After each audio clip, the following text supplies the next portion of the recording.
இந்த வீடியோல சயின்ஸ்ல unit 1 laws of motion part 2 பார்க்க போறோம். Axis of rotation. ஒரு டோர் இருக்கு. டோரோட எட்ஜஸ் ஹிஞ்சஸ் வந்து வாலோட z ஆக்சிஸ்ல ஃபிக்ஸ்டா இருக்கு.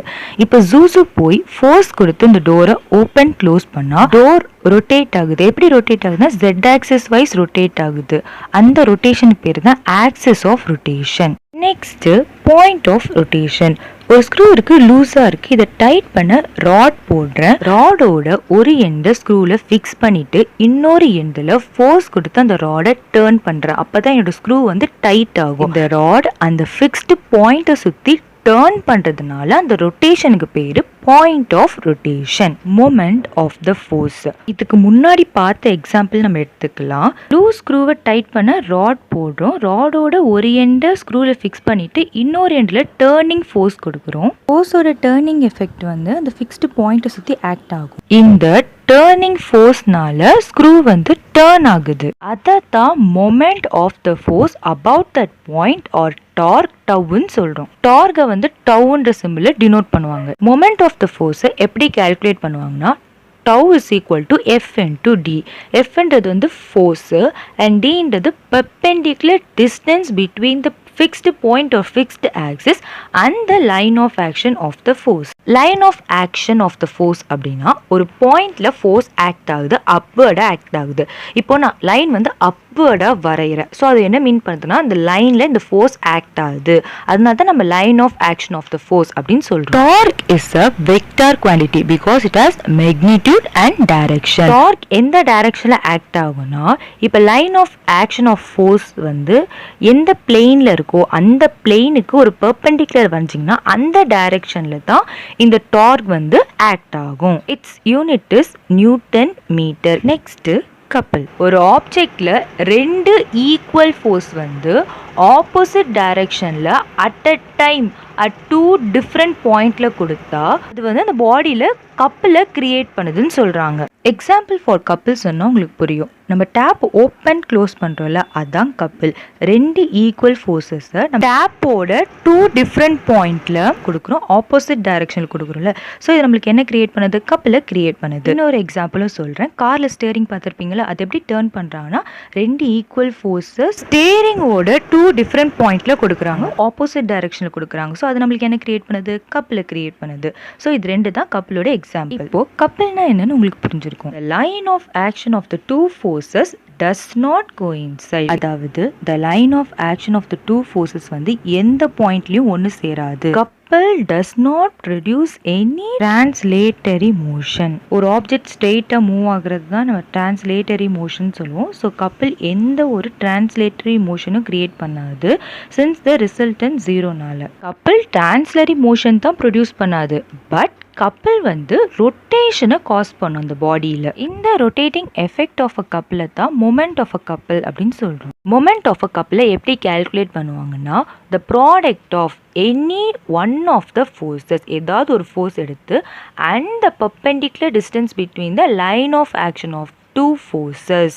டயக்ராம்ல எஸ்ன்னு கொடுத்துருக்காங்களா, அதுதான் perpendicular distance between the line of action of two forces. Moment of கப்பலோட எஸ்ஐ யூனிட் வந்து நியூட்டன் மீட்டர் அண்ட் சிஜிஎஸ் சிஸ்டம்ல யூனிட் வந்து dyne centimetre. Next Newton second law of motion. இதுவும் உங்களுக்கு எக்ஸாம்பிள் மூலமா எக்ஸ்பிளைன் பண்றேன்.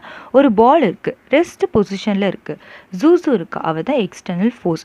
ஜூசு வந்து இந்த பாலை ஹிட் பண்ற, அதாவது இந்த பால் மேல ஒரு எக்ஸ்டர்னல் ஃபோர்ஸ் ஆக்ட் ஆகுது. இந்த எக்ஸ்டர்னல் ஃபோர்ஸ்னால அந்த பால் வந்து கொஞ்சம் தூரம் மூவ் ஆகுது. இப்போ இந்த லால என்ன சொல்றாங்கன்னு பார்க்கலாம். The force acting on a body வந்து directly proportional to the rate of change of linear momentum of the body. அதாவது நீங்க எவ்வளோ ஃபோர்ஸ் அந்த பாடியில் கொடுக்குறீங்களோ அந்த அளவுக்கு அந்த பாடி வந்து மூவ் ஆகும் அப்படின்னு சொல்றாங்க.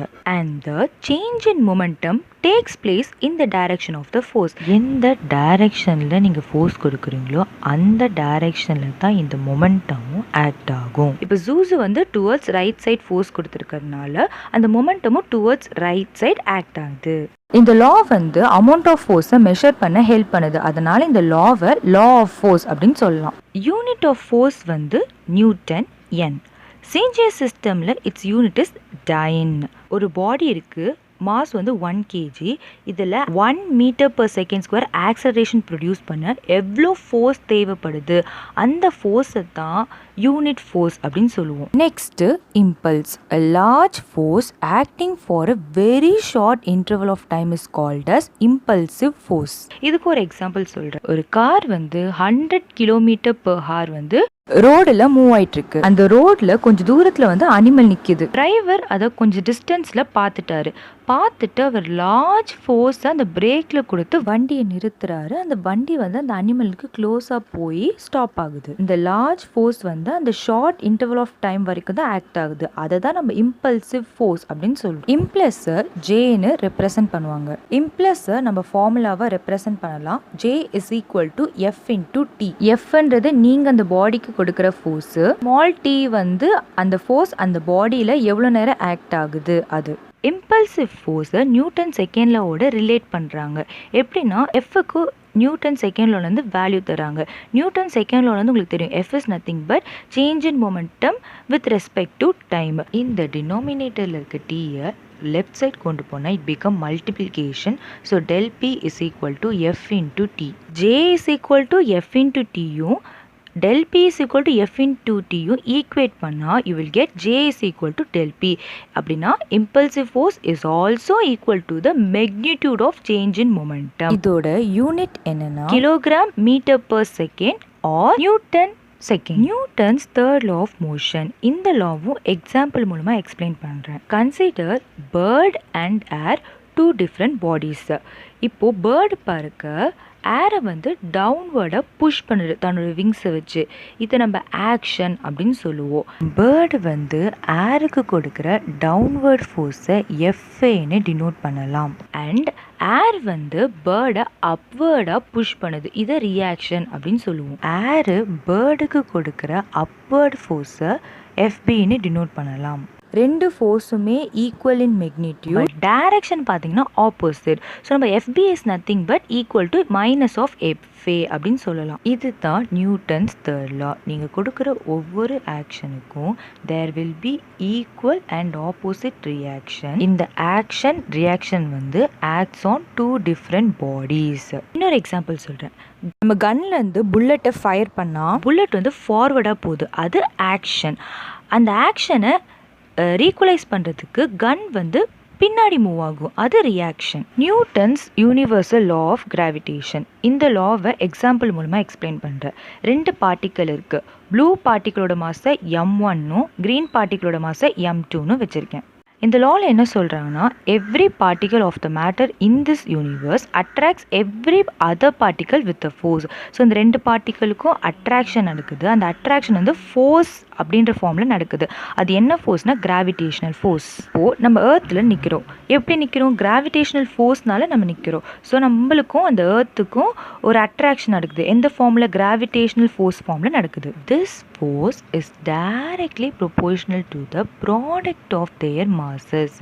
டைரக்ட்லி ப்ரொபோர்ஷனல்னா இந்த 2 பார்ட்டிகளோட மாஸை நீங்கள் மல்டிப்ளை பண்ணி அதிகமாக ஆச்சுன்னா நம்ம ஃபோர்ஸும் அதிகமாக ஆகும். And inversely proportional to the square of the distance between the centers of these masses. அப்படின்னா இந்த 2 பார்ட்டிகளை சில டிஸ்டன்ஸ் தள்ளி வச்சுருக்காங்க. அந்த டிஸ்டன்ஸை ஆர்ன்னு டினோட் பண்ணுறாங்க. டிஸ்டன்ஸ் வந்து இங்கே வந்து கம்மியாக இருக்குது, அப்போ ஃபோர்ஸ் இதில் வந்து அதிகமாக இருக்கும். டிஸ்டன்ஸ் அதிகமாக இருந்தால் ஃபோர்ஸ் வந்து கம்மியாக ஆக்ட் பண்ணும். அதான் inversely proportional to the square. அந்த டிஸ்டன்ஸை நம்ம ஸ்கொயர் பண்ணணும். டிஸ்டன்ஸ் எப்படி கால்குலேட் பண்ணுவீங்கன்னா, சென்டர் ஆஃப் தி பார்ட்டிக்கல்லேருந்து நீங்கள் டிஸ்டன்ஸை மெஷர் பண்ணுவீங்க. டைரக்ஷன் ஆஃப் ஃபோர்ஸ் வந்து acts along the line joining the masses. இப்போ நம்ம சொன்ன இந்த 2 பாயிண்ட்டை கம்பைன் பண்ணி ஒரு எக்ஸ்பிரஷனாக எழுதலாம். F is directly proportional to m1 into m2 divided by r square. இப்போ இந்த directly proportional to ஈக்குவலாக மாற்ற g அப்படின்ற யூனிவர்சல் கிராவிடேஷன் கான்ஸ்டன்ட்டை ஆட் பண்ணுறோம். ஜியோட வேல்யூ இன் SI யூனிட்ல வந்து 6.674 into 10 to the power minus 11 m square kg minus 2. Next acceleration due to gravity. எர்த்தோட சர்ஃபேஸில் நின்றுட்டு நம்ம ஒரு ஆப்ஜெக்டை ஃபோர்ஸ் கொடுத்து த்ரோ பண்ணால் நம்மளோட ஃபோர்ஸ்னால அந்த ஆப்ஜெக்ட் வந்து மேலே போகும். அட் 1 பர்டிகுலர் ஹைட்டில் வந்து அதோட வெலாசிட்டி வந்து 0 ஆகும். இந்த gravitational force of the earth வந்து அந்த ஆப்ஜெக்டை கீழே இழுக்குது. அப்போ அந்த ஆப்ஜெக்டோட வெலாசிட்டி 0லேருந்து 1 2 3 4 5 கீழே வர வர அதோட வெலாசிட்டி வந்து இன்க்ரீஸ் ஆகும்னு சொல்கிறாங்க. சேஞ்ச் இன் வெலாசிட்டி நடக்குது, அதாவது ஆக்சலரேஷன் சொல்லுவோம். Change in velocity is nothing but acceleration. இந்த acceleration gravitational force of the எர்த்னால நடக்குது. அதனால தான் இது acceleration due to gravity of the earth அப்படின்னு சொல்கிறோம். It is represent as small G and இதோட யூனிட் வந்து metre per second square. 9.8 metre per second ஸ்கொயரை mean value of the acceleration due to gravity on the surface of the earth எடுத்திருக்கோம். இது என்ன மீன் பண்ணுதுன்னா, நீங்கள் எர்த்தோட சர்ஃபேஸில் நின்றுட்டு ஒரு ஆப்ஜெக்டை த்ரோ பண்ணிங்கன்னா எர்த்தோட கிராவிடேஷ்னல் ஃபோர்ஸ் வந்து அந்த ஆப்ஜெக்டை கீழே புல் பண்ணும். அந்த ஆப்ஜெக்ட் கீழே வர வர அதோட வெலாசிட்டி வந்து ஒவ்வொரு செகண்டுக்கும் 9.8 மீட்டர் பர் செகண்ட் வந்து வேரி ஆகும்னு சொல்கிறாங்க. அதனால தான் நம்ம 9.8 மீட்டர் பர் செகண்ட் ஸ்கொயரை mean value of the acceleration due to gravity on the surface of the எர்த்துன்னு எடுத்திருக்கோம். The value of g is not the same at all points on the surface of the earth. அதாவது g ஓட value வந்து centre of த எர்த்தில் 0வா இருக்கும், சர்ஃபேஸில் 9.8 metre per second ஸ்கொயராக இருக்கும். எர்த்தை தாண்டி ஸ்பேஸில் வந்து g ஓட வேல்யூ வந்து கம்மியாக இருக்கும். Next mass and wait.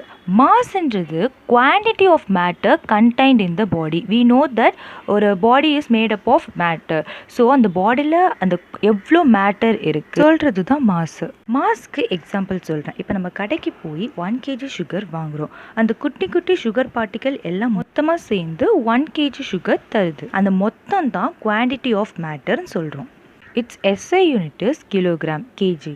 Next weight. Weight is nothing but force. அதாவது இந்த கிராவிடேஷ்னல் ஃபோர்ஸ் அந்த பாடியில் எவ்வளோ எக்ஸர்ட் ஆயிருக்கு அதை சொல்கிறது தான் weight. Weight is equal to gravitational force. Weight எப்படி கேல்குலேட் பண்ணுவாங்கன்னா, mass m into acceleration due to gravity g. நம்மளுக்கு ஜியோட வேல்யூ என்னன்னு தெரியும். Acceleration due to gravity for earth வந்து 9.8 metre per second square. Weight is a vector quantity because it has magnitude and direction.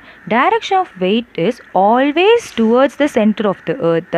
So direction of weight வந்து கீழே towards centre of the earth தான் act ஆகும். SI unit of weight is newton, n. Weight of a body வந்து acceleration due to gravity of the earth ஜியை depend பண்ணி இருக்குது. ஜியோட value நம்மளுக்கு தெரியும். சென்டர் ஆஃப் த எர்த்தில் ஒரு வேல்யூ தரும், சர்ஃபேஸ் ஆஃப் த எர்த்தில் ஒரு வேல்யூ தரும், எர்த்தை தாண்டி ஸ்பேஸில் ஒரு வேல்யூ தரும். ஜியோட வேல்யூ எர்த்தோட சர்ஃபேஸில் சேஞ்ச் ஆகிறதுனால அதை டிபெண்ட் பண்ணியிருக்க வெயிட் ஆஃப் த பாடியும் சேஞ்ச் ஆகிட்டு இருக்கும் from one place to another on the earth. Weight of the body in equatorial region பார்த்தீங்கன்னா, அதாவது சென்டர் எர்த்தோட சென்டரில் பாஸ் ஆகிற அந்த லைனில் பார்த்தீங்கன்னா கம்மியாக இருக்கும். போல்ஸில் வந்து அதாவது நார்த் போல் சவுத் போலில் வெயிட் ஆஃப் த பாடி அதிகமாக இருக்கும். அதாவது அவங்க என்ன சொல்கிறோன்னா, weight of the body is more at the poles than the equatorial region.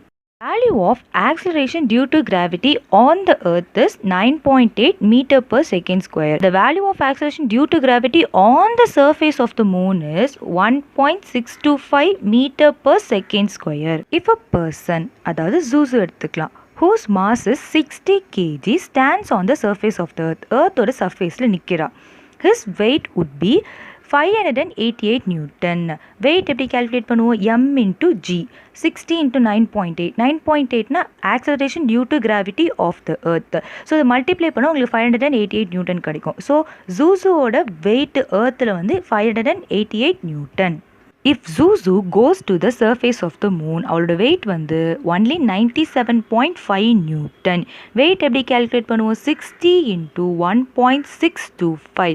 1.625 வந்து value of acceleration due to gravity on the surface of the moon. ஜூஸுவோட weight வந்து மூனில் only 97.5 நியூட்டன். நம்மளுக்கு தெரியும் மாஸ் வந்து ரிமைன்ஸ் கான்ஸ்டன்ட். எர்த்லேயும் சரி மூன்லேயும் சரி same mass தான் இருக்கும், பட் வெயிட் மட்டும் டிஃபர் ஆகும். Apparent wait.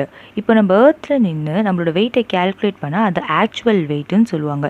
இப்போது எக்ஸ்டர்னல் ஃபோர்ஸ்னால நம்ம மேலே கீழே போகும்போது நம்மளோட வெயிட் வந்து சேஞ்ச் ஆன மாதிரி இருக்கும் ஆக்சுவல் வெயிட்லேருந்து. ஸோ அந்த சேஞ்ச் இன் வெயிட்டை தான் அப்பேரண்ட் வெயிட்டுன்னு சொல்கிறோம். உங்களோட weight due to action of gravity and உங்கள் மேலே ஆக்ட் ஆகிற ஃபோர்ஸோட வெயிட்டு இது ரெண்டுத்தையும் சேர்த்து சொல்கிறது தான் apparent weight. Apparent weight of a person in a moving lift. ஜூஸு தான் இந்த லிஃப்ட்டில் ட்ராவல் பண்ண போகிறா. ஸோ அவளோட மாஸ் வந்து எம்ன்னு வச்சுக்கலாம். அவளோட actual weight of a person எப்படி நம்ம கேல்குலேட் பண்ணுவோம்?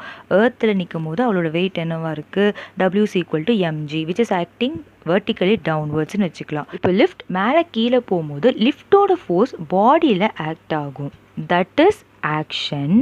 லிஃப்ட் சர்ஃபேஸ் வந்து ரியாக்ஷன் ஃபோர்ஸை பாடியில் எக்ஸர்ட் பண்ணுது. ஸோ லிஃப்ட் சர்ஃபேஸை ஆர்னு வச்சுப்போம். அதை தான் நம்ம அப்பேரண்ட் வெயிட்டை வச்சுக்க போகிறோம். That is acting vertically upward.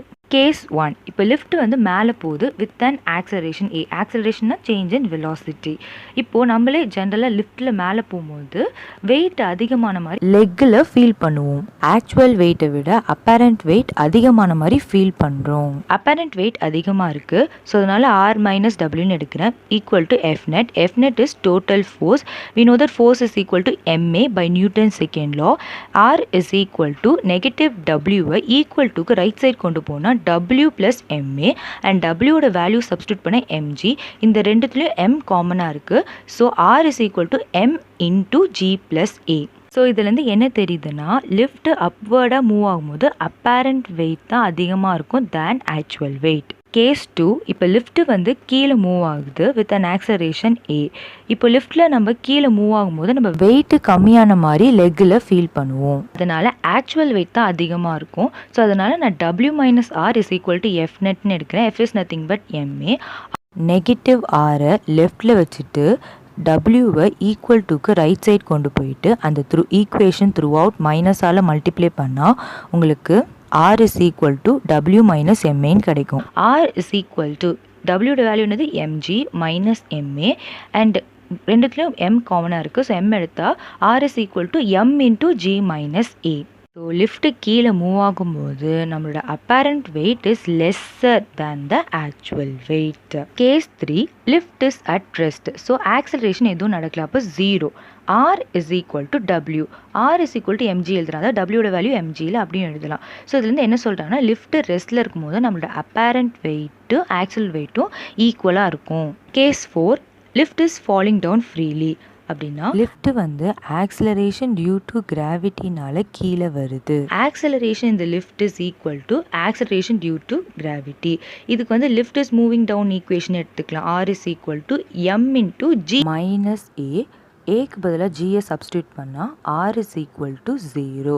அதாவது apparent weight is equal to 0. So lift is falling down freely then apparent weight is equal to 0. இந்த வீடியோ உங்களுக்கு பிடிச்சிருந்தா லைக் பண்ணுங்கள், சப்ஸ்கிரைப் பண்ணுங்கள், உங்கள் ஃப்ரெண்ட்ஸுக்கும் ஷேர் பண்ணுங்கள்.